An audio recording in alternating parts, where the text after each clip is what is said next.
안녕하십니까. 최진의 세상 사는 얘기입니다. 오늘은 늑대가 자기들은 안 잡아먹을 줄 아는가, 이런 제목으로 좀 말씀드릴까 합니다. 늑대는 먹이를 먹으면서도 자신을 해칠 것이 있는지 이렇게 항상 경계를 하기 때문에 지금도 지구상에서 활보할 정도로 많이 번식하고 있다고 합니다. 조선일보 유건일 위원회 칼럼을 중심으로 이번 대통령 선거가 역사의 변곡점이 될 수 있다는 사실을 소개할까 합니다. 지금 대한민국에는 최후의 절전이 벌어지고 있습니다. 자유주의 진영과 좌파 파시즘 세력 간의 싸움이 바로 그것입니다. 좌파 파시즘 세력과 그 지지자들은 이번 싸움이 얼마나 중요한지 잘 알고 있고 그렇게 교육시키고 있습니다. 그래서 그들은 자기 진영이 승리하는데 목숨을 걸고 덤벼들고 있습니다. 그렇지만 자유진영의 정치인들은 이번 싸움의 주요성을 잘 모르는 것 같습니다. 자기 진영이 이기는 것보다 자기 자신이 이겨야 한다는 생각입니다. 자유주의 진영이나 국민 역시 딱히 위기의식이 있어 보이지 않습니다. 이겨도 그만, 저도 그만이라는 옛날 가을 운동회 같은 것이 아니겠나, 이렇게 생각입니다. 자유주의 진영 정치인들과 국민들은 이 싸움이 정상적인 민주국 간의 여야 싸움, 보수와 진보 싸움이 아니라는 것부터 깨달아야 합니다. 이 싸움은 1950년에서 70년 사이에 있었던 것이 생각납니다. 쉽게 말해 고무신 선거 말입니다. 여당 야당 싸움과 근본적으로 다르다는 사실입니다. 그 당시의 싸움은 자유 대한민국 태도 안에서 있었던 싸움이었습니다.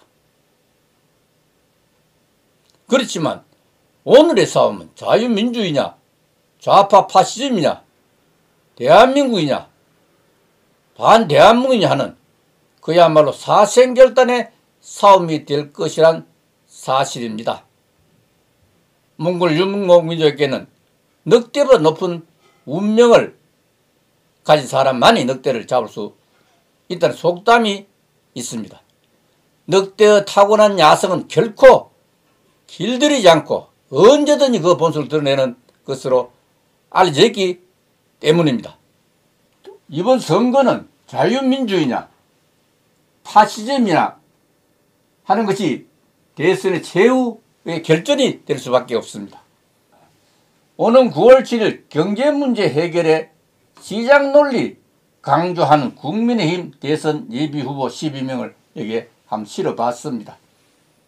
무슨 약속을 하는지, 체인지 대한민국 뭘 어떻게 바꾸시지 하는 것에 대해서는 아무 이의가 없습니다. 정말 답답합니다. 이렇게 국민의힘이 이제까지 단식 투쟁이니 삭발 투쟁이니 하는 걸 들어본 적이 없습니다.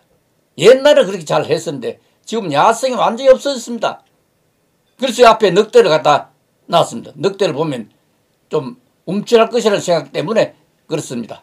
1948년 이래 대한민국 건국 세력, 산업화 세력, 자유민주 세력들은 항상 세계 최빈국을 벗어나려 피와 땀을 흘렸습니다. 그 희생으로 한국은 세계 10위권 문명대국이 되었습니다. 이 과정에 격심한 정치적 갈등이 있기도 했습니다.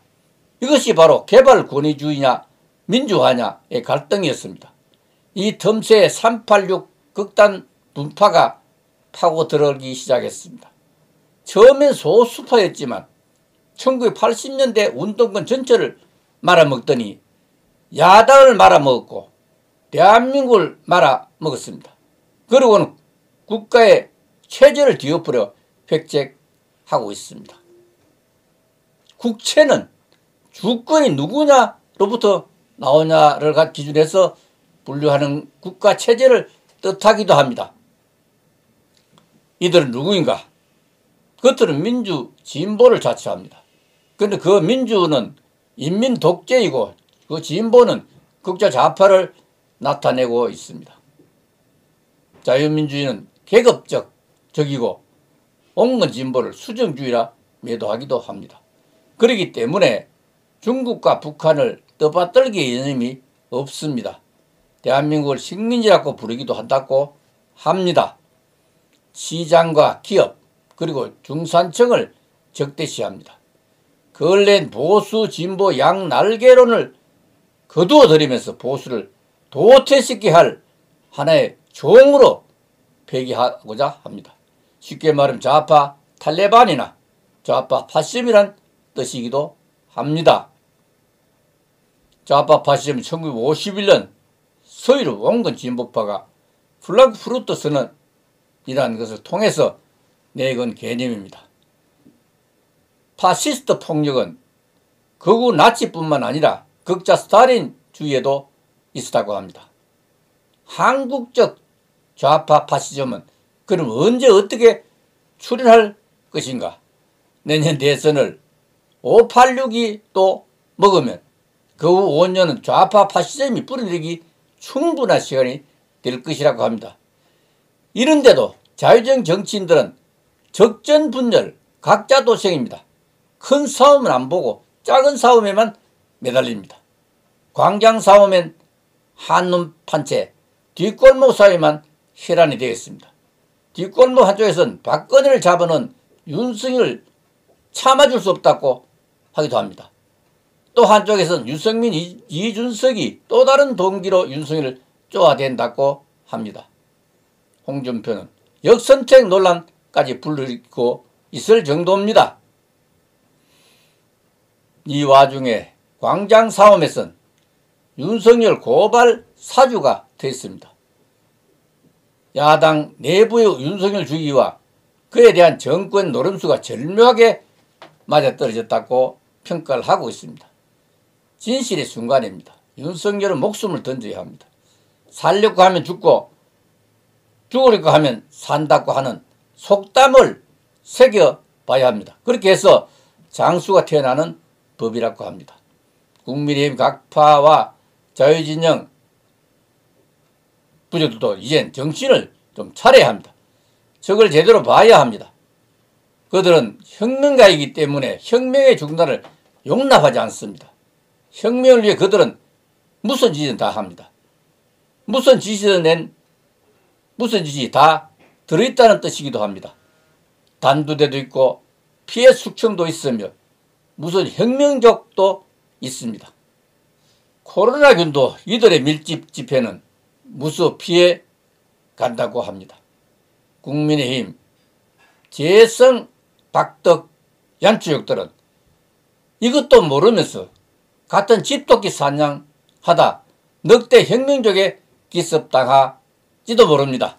늑대가 윤석열만 잡아먹고 자기들은 안 잡아먹을 줄 아는 것 같습니다. 천만의 말씀입니다. 이제라도 야권은 일신해야 합니다. 내부주의 중단은 물론이고 대동단결하여 전투 모드 전환해야 합니다. 지금 야당이 삭발투쟁, 단식투쟁을 한 적을 본 적이 없습니다. 이게 야성입니까?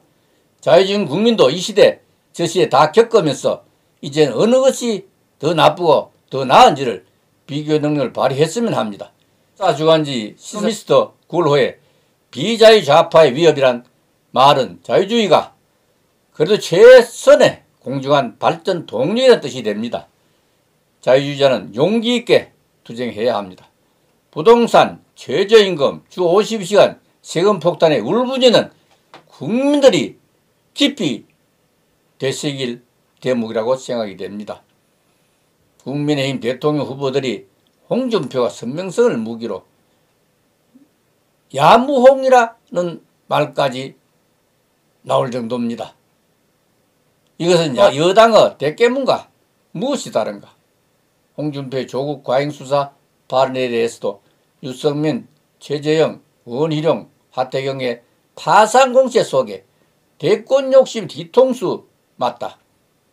역선택 맞들었다. 는 비판이 쏟아지면서 일부 청년층으로부터 엄청난 비판을 받고 있다고 합니다. 결국 잔머리 굴리다 제게 제가 당한 꼴입니다. 결국 자성자박입니다. 또한 자업자득이고 이 자충수입니다. 이런 우를 범하지 않도록 원래 자유진영의 민주공화국이라는 그 뜻을 새겨서 서로 합심해서 이 난국을 해결했으면 하는 바람입니다. 오늘 여기서 마치겠습니다. 감사합니다.